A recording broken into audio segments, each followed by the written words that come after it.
Okay,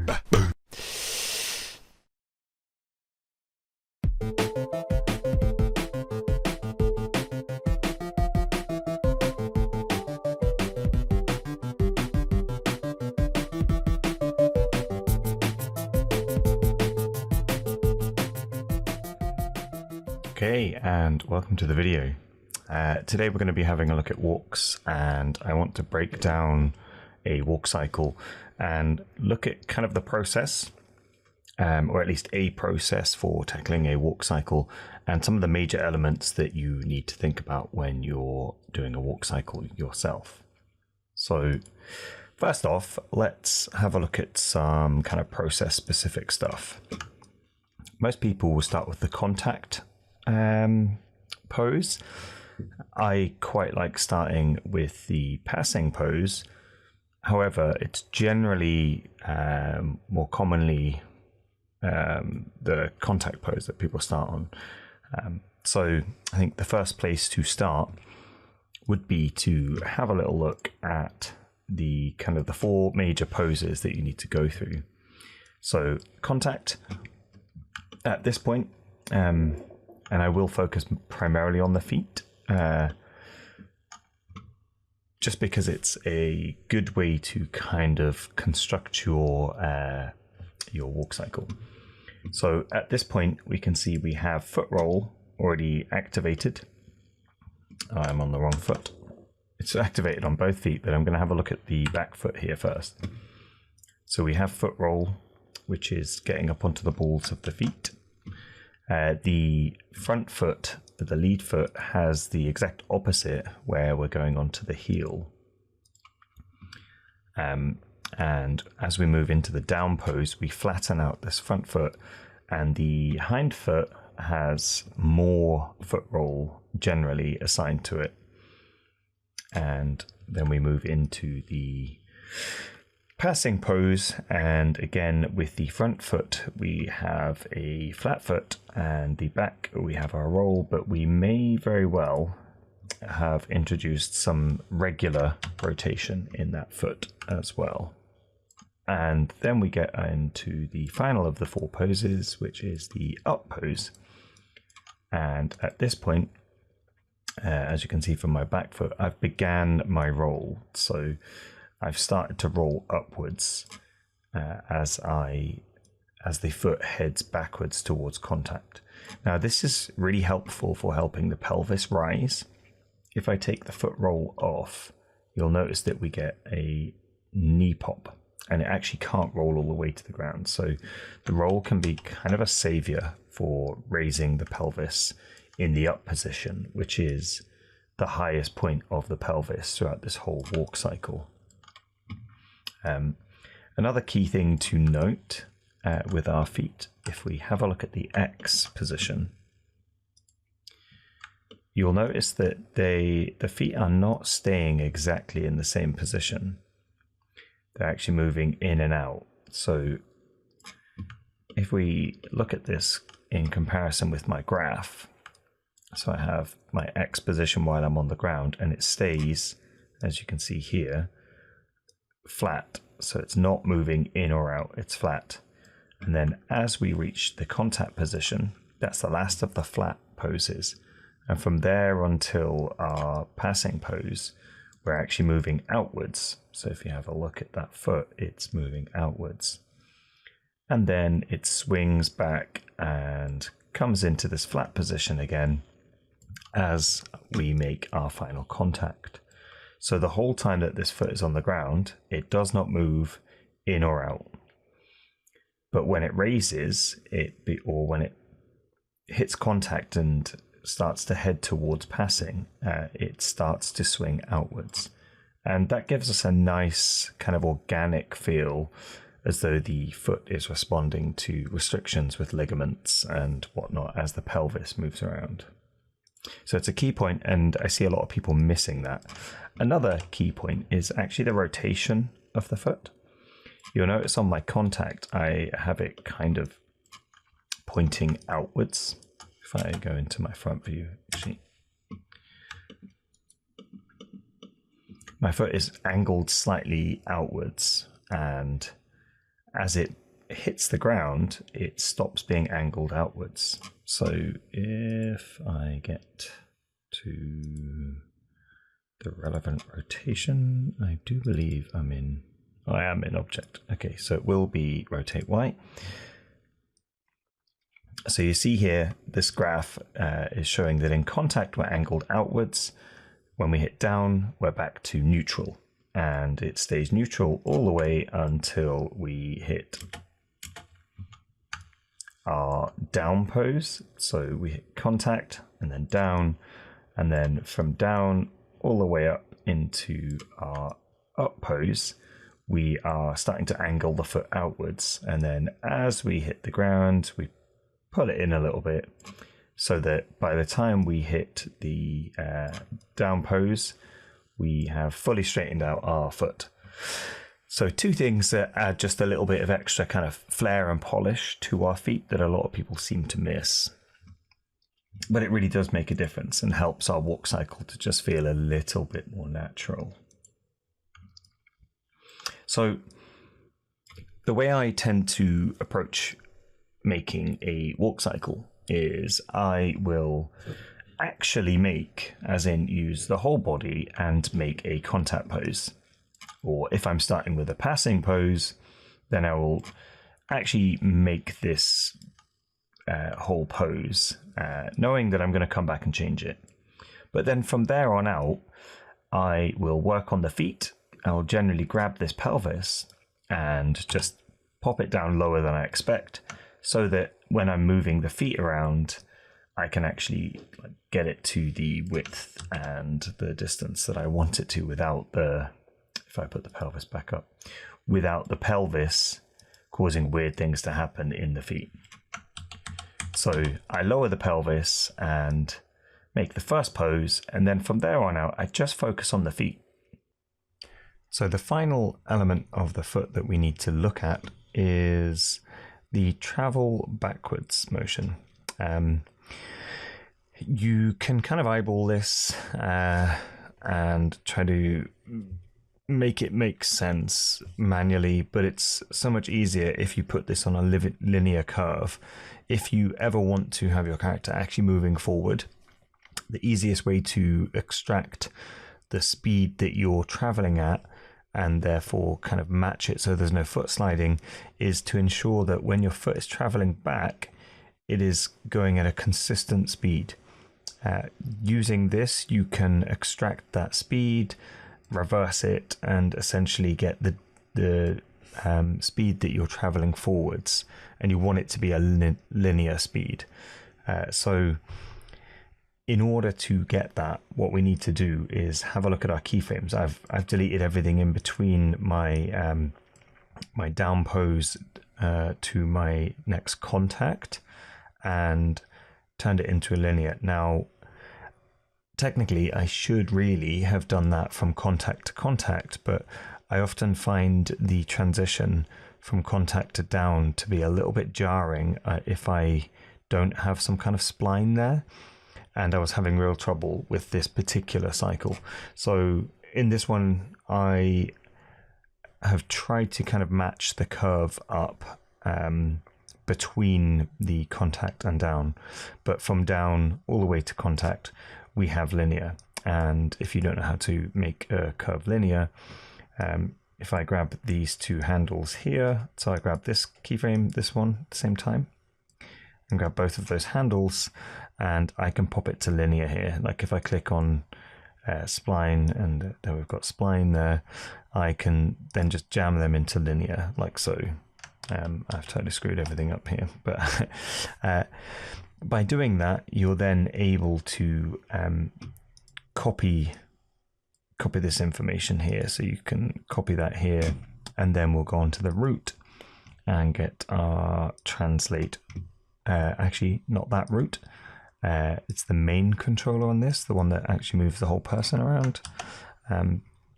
And on the translate X, and we can paste in our curve, and if I focus on it here,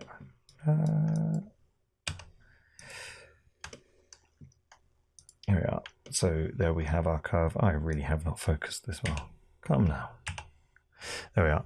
So we can take this curve here, or the curve from the foot, and apply it to the main controller that drives this character forwards, and it will be at exactly the same speed. Now, it will make your character do a moonwalk at first, and that's where you need to grab these and scale it in minus.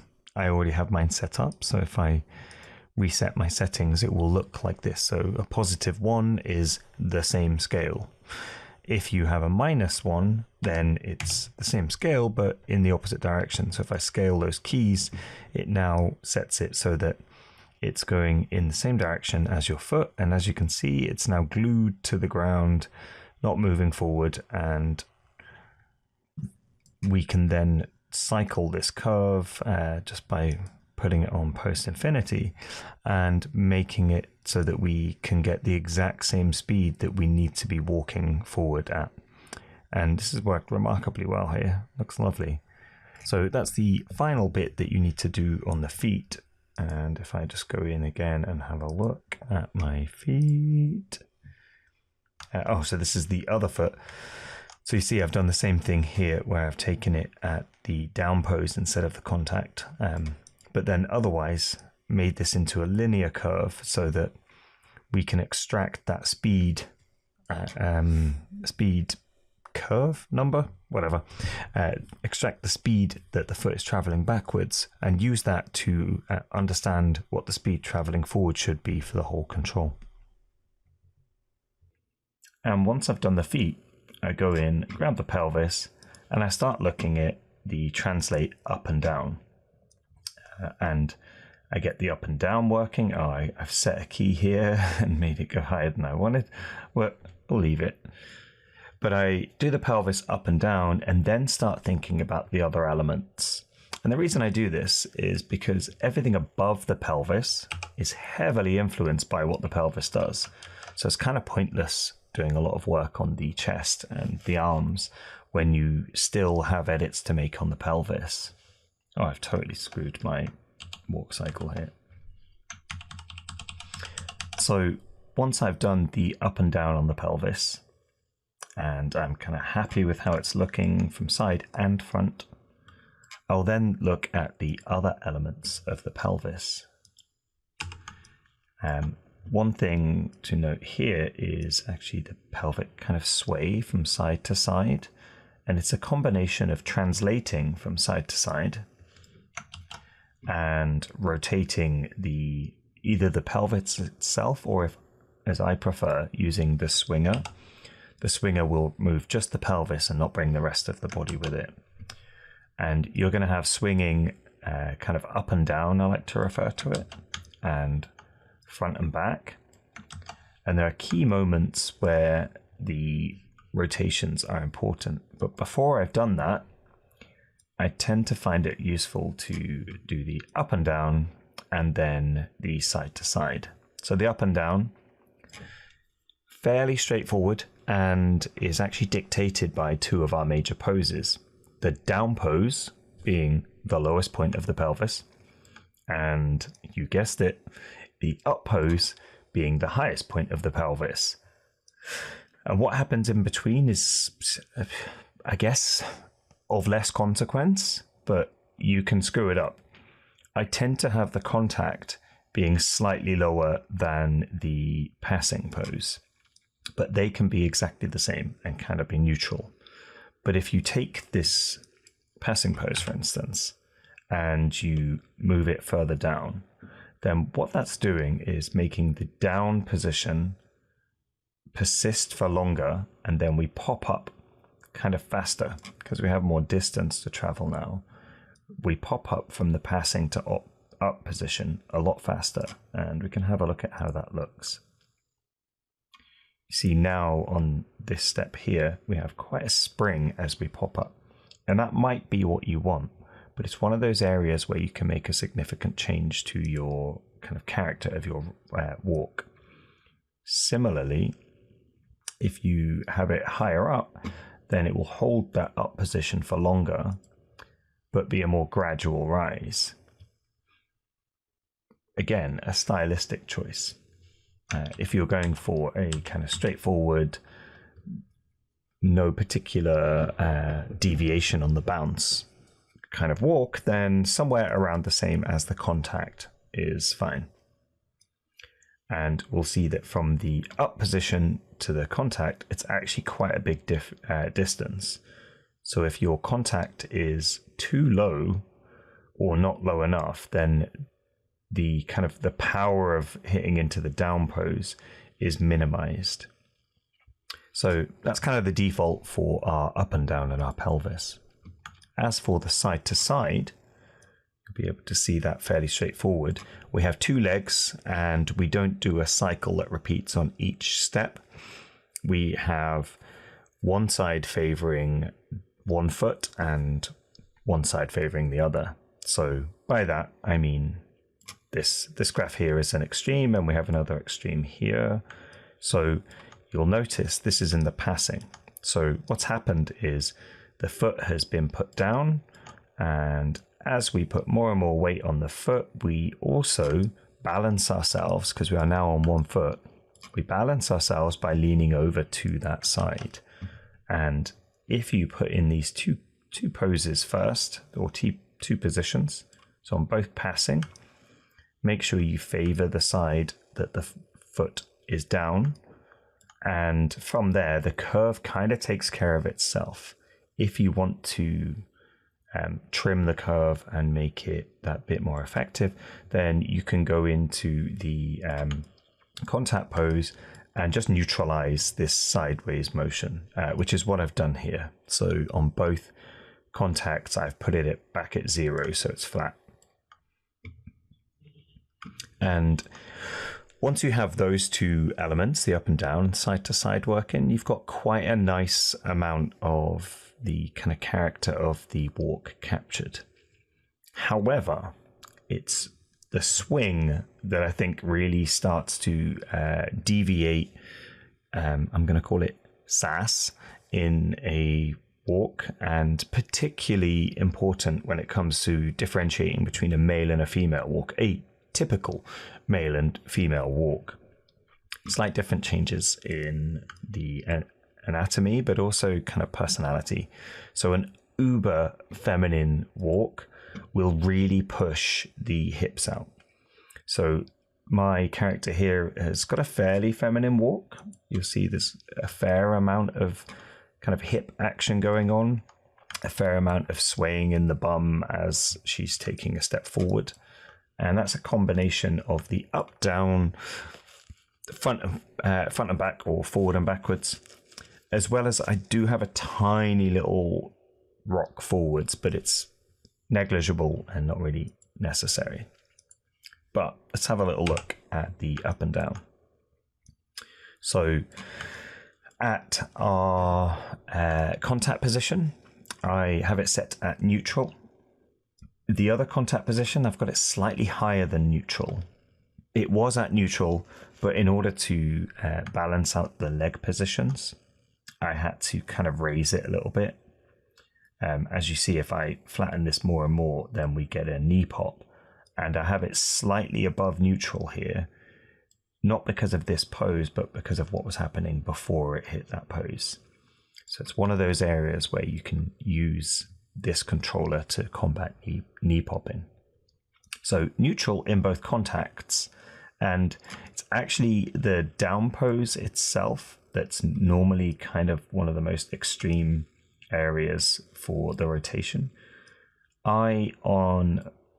On this particular animation, for some reason, I've deleted my down pose. As you can see, though, it is the lowest position if I press key. And instead, I've used the curves to manipulate the position into the lowest down pose. So in the down position, I am rotating my hip like upwards to accommodate the transference of weight.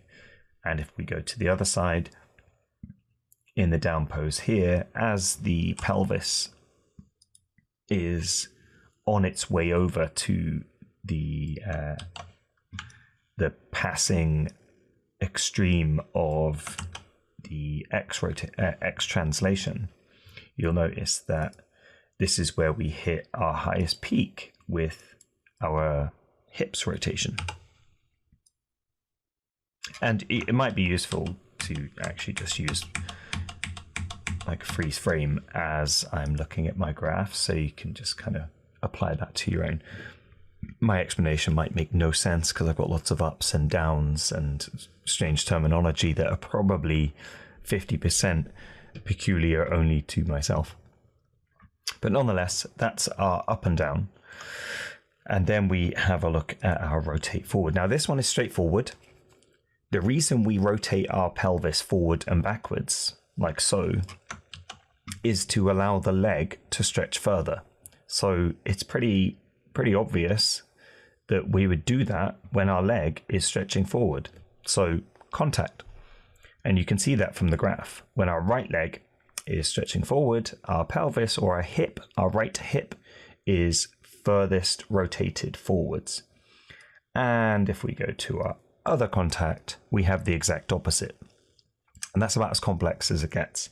You can set a neutral key when you get to passing, being kind of the midpoint between the contact of one foot and contact of another, but it's unnecessary because the curve will more or less take care of itself.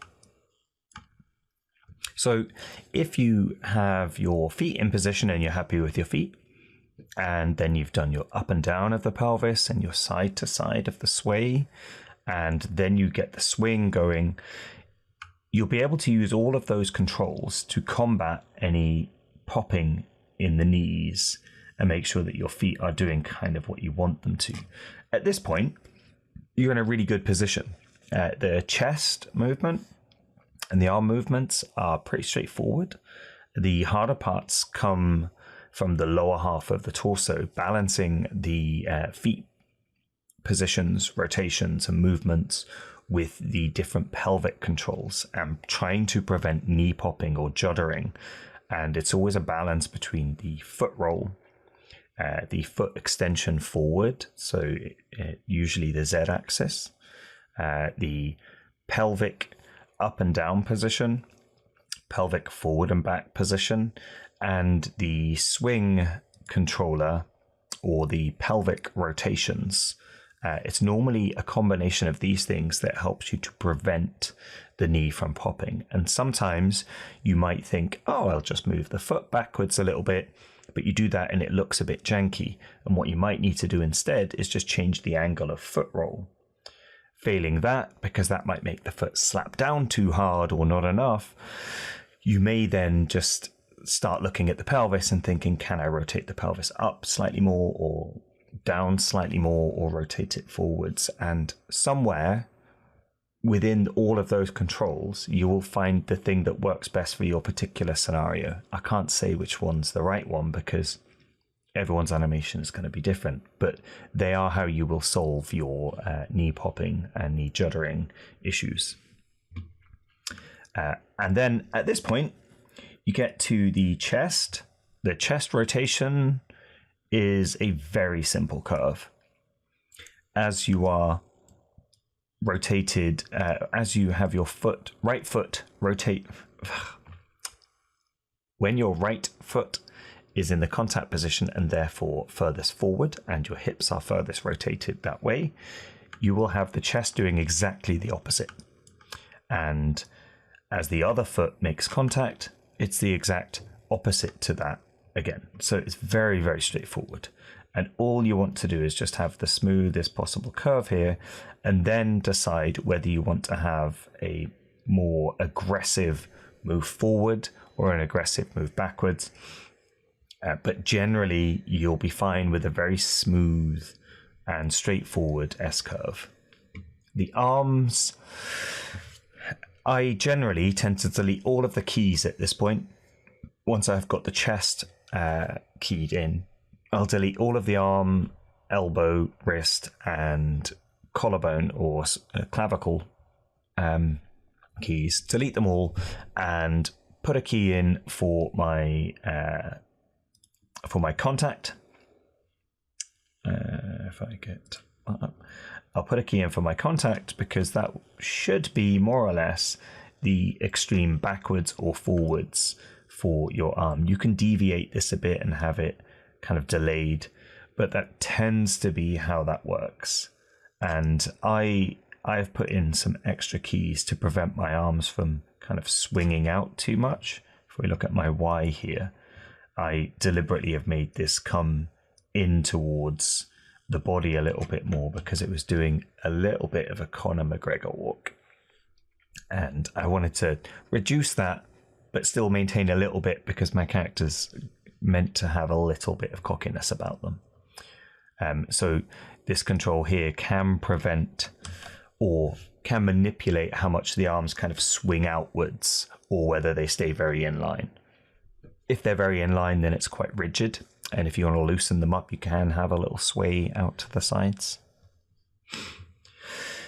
So yeah, they're a very straightforward kind of curve generally, swinging forward and backwards. And you can just choose whether you want to hold or extend the swing forward position before it goes into the backwards, or the swing backwards. And if you hold either of those, just note that going from front to back, it will then swing backwards faster because you've held it at the front. And if you hold it at the back, it will swing forwards faster, which can give you kind of an aggressive movement if you want someone to exhibit some of that. The elbow, you can kind of key the same things and then offset them. I like to have my elbow kind of deviate from the same curve as the arm so that that offsetting of the opening up and the bending gives a little bit of a more organic kind of feeling. So I have my most extreme curve hitting before I reach my, where am I? Before I reach my, which arm am I even on? There we are. So contact, I don't have my most extreme rotation forwards.